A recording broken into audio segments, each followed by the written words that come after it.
श्री नितिन गडकरी महान विचारों वाला, दूरदर्शी और अभिनव दृष्टिकोण से युक्त एक सक्षम प्रशासक जो परिणामों को प्राप्त करने में विश्वास रखता है। पार्टी कार्यकर्ताओं के लिए एक प्रतिष्ठित नेता, एक मंत्री के रूप में एक बेहतरीन कलाकार, ये वह शब्द हैं जो नितिन गडकरी के व्यक्तित्व के बारे में बताते हैं। दूसरे शब्दों में कहें तो वह एक ऐसे नेता है जो लोकतंत्र को बनाए रखने और उसके उद्धार की क्षमता रखता है। कैबिनेट मंत्री श्री नितिन गडकरी, जिनके लिए राजनीति सामाजिक आर्थिक परिवर्तन का एक साधन है। 57 साल के श्री गडकरी महाराष्ट्र के विदर्भ क्षेत्र के नागपुर से लोकसभा के लिए चुने गए, जो कांग्रेस का एक मजबूत गढ़ था, जिसने 7 बार के विजेता विलास मुत्तेमवार को लगभग 3 लाख मतों के अंतर से हराया। उनके गतिशील पर्यवेक्षण और सक्षम मार्गदर्शन के तहत भाजपा शिवसेना के गठबंधन ने महाराष्ट्र में 48 में से 42 सीटें जीती, जिसमें आजादी के बाद पहली बार विदर्भ क्षेत्र की सभी 10 सीटें शामिल थीं।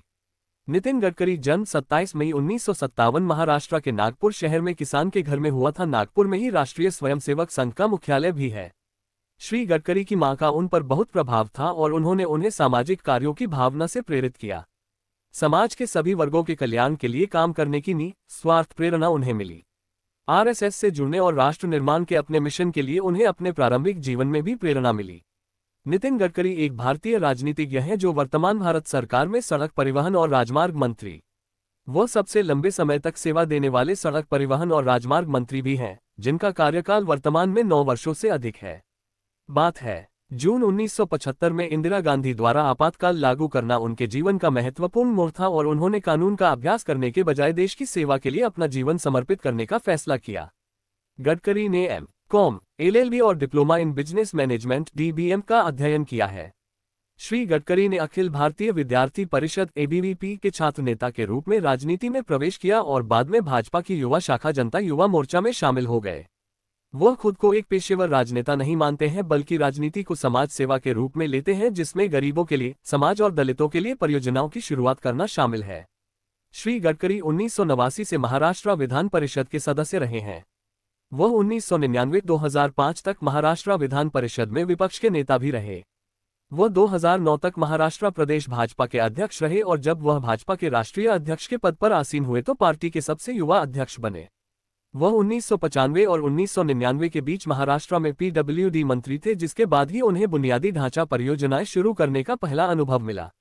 श्री गडकरी ने 5 करोड़ रुपए की इक्विटी के साथ 8,000 करोड़ रुपए के काम को पूरा करने का गौरव हासिल किया। वह अक्सर पीडब्ल्यूडी मंत्री के रूप में अर्जित इस अद्वितीय उपलब्धि को याद करते हैं।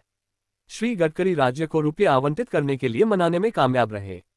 ग्रामीण कनेक्टिविटी के लिए 700 करोड़। अगले 4 वर्षों में महाराष्ट्र की कुल आबादी के 98% लोगों ने ऑल वेदर रोड कनेक्टिविटी हासिल की। इस परियोजना का उद्देश्य 13,736 सुदूरवर्ती गांवों को जोड़ना था, जो सड़क मार्ग से आजादी के बाद से असंबद्ध रहे। इससे विदर्भ के दूरदराज के क्षेत्रों में व्याप्त कुपोषण की समस्याओं को हल करने में मदद मिली, जहां पहले चिकित्सा सहायता, राशन या शैक्षिकी सुविधाएं तक नहीं थीं। महाराष्ट्र में लोक निर्माण मंत्री के रूप में उन्होंने मुंबई पुणे एक्सप्रेसवे का निर्माण किया। उस अनुभव से उन्हें तत्कालीन प्रधानमंत्री अटल बिहारी वाजपेयी ने राष्ट्रीय राजमार्ग प्राधिकरण शुरू करने के लिए कहा।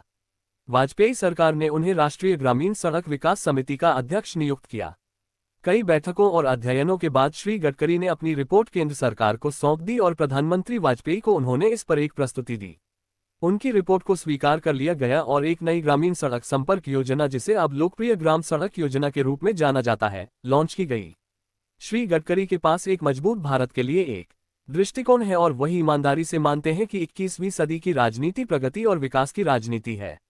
उनका ध्यान हमेशा उपलब्धियों पर रहा है। जिला संरक्षक मंत्री होने पर उन्होंने नागपुर को एक नया विकास दिया। लोक निर्माण मंत्री के रूप में उनके कार्यकाल के दौरान मुंबई में फ्लाईओवर का निर्माण करने वालों ने उन्हें फ्लाईओवर मैन नाम दिया, लेकिन प्राइड ऑफ प्लेस उनकी प्रमुख परियोजना मुंबई पुणे एक्सप्रेसवे को जाता है। Bill and Melinda Gates foundation के सह अध्यक्ष बिल गेट्स और मेलिंडा गेट्स ने 19 सितंबर 2014 को नई दिल्ली में केंद्रीय सड़क परिवहन और राजमार्ग तथा जहाजरानी मंत्री नितिन गडकरी और उनकी पत्नी कंचन गडकरी से मुलाकात की। नितिन गडकरी वे भारतीय जनता पार्टी के राष्ट्रीय अध्यक्ष थे। 52 वर्ष की आयु में भारतीय जनता पार्टी के अध्यक्ष बनने वाले वे इस पार्टी के सबसे कम उम्र के अध्यक्ष थे। 2013 की शुरुआत में भाजपा अध्यक्ष के लिए चुनाव में, जिसके लिए गडकरी दूसरी पारी जीतने के करीब थे, उनकी संभावनाएं तब खत्म हो गईं जब कई वरिष्ठ नेताओं ने सुझाव दिया कि पूर्ति समूह के निवेश के आईटी अभियोग ने उनकी छवि को नुकसान पहुंचाया है और गडकरी दोबारा निर्वाचित नहीं हुए। उन्होंने अपने पहले वर्ष में देश में सड़क निर्माण की गति को 2 किलोमीटर दिन से बढ़ाकर 16.5 किलोमीटर दिन और दूसरे वर्ष में 21 किलोमीटर दिन और 2018 के अंत में 30 किलोमीटर दिन तक बढ़ा दिया। उन्होंने अपने कार्यकाल में दी गई ₹2 ट्रिलियन की कुल परियोजनाओं में से 1% की राशि पेड़ों और सौंदर्यीकरण के लिए आरक्षित रखी। 2020 में 36 किलोमीटर प्रति दिन थी और गडकरी का लक्ष्य 2022-23 में 25,000 किलोमीटर के लक्ष्य के साथ इसे 68 किलोमीटर प्रति दिन तक ले जाना है। श्री गडकरी ने कम समय में कई प्रतिष्ठित कार्य पूरे किए। उनकी 2 उपलब्धियां विशेष रूप से सामने आती हैं। उन्होंने बुनियादी ढांचे के विकास में सार्वजनिक निजी भागीदारी (PPP) की अवधारणा का बीड़ा उठाया। BOT build operate transfer model में इस अवधारणा का आधार है। अब इसे भारत में व्यापक रूप से लागू किया गया है। गडकरी हर साल नागपुर में खासदार सांस्कृतिक महोत्सव का आयोजन करते हैं। ये कार्यक्रम भारत की विविध सांस्कृतिक विरासत पर केंद्रित है, जिसमें पारंपरिक कला, संगीत, नृत्य और साहित्य शामिल हैं। कार्यक्रम में हेमा मालिनी, मीका सिंह, अमित त्रिवेदी, अदनान सामी और कई अन्य सहित विभिन्न बॉलीवुड हस्तियां, गायक और कलाकार शामिल हैं।